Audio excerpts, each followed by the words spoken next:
ہم مسلمان ہیں، اللہ نے انسان بنایا ہے، اللہ کا شکر اور احسان ہے۔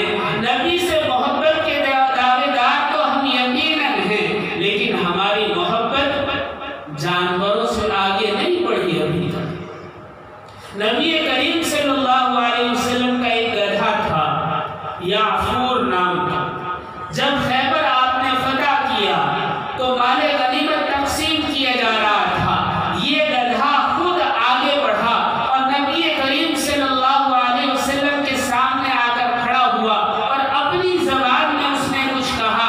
بعد میں پتہ چلا اس نے نبی سے فرمایا، اے اللہ کے نبی، آپ انبیاء میں آخری ہیں اور میں جس نسل سے ہوں، میری نسل میں جتنے گدھے گزرے ہیں وہ انبیاء کی سواری بنتے آئے ہیں اور میں اپنی نسل میں آخری ہوں۔ میری التجا ہے، گزارش ہے، آپ مجھے لے لیں، مال غنیمت میں مجھے اپنا لیں، میں آپ کے کام آنا چاہتا ہوں۔ آقا نے اس گدھے کو یعفور کو اپنے پاس رکھ لیا۔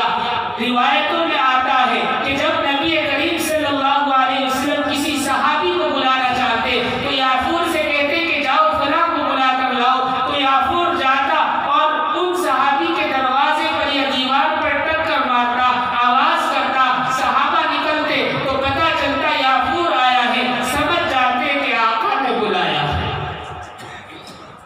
نبی کا وصال ہوا، آپ دنیا سے پردہ کر گئے، یا ادھر آپ کا وصال ہوا، ادھر یعفور کے آنسو بہنے لگے۔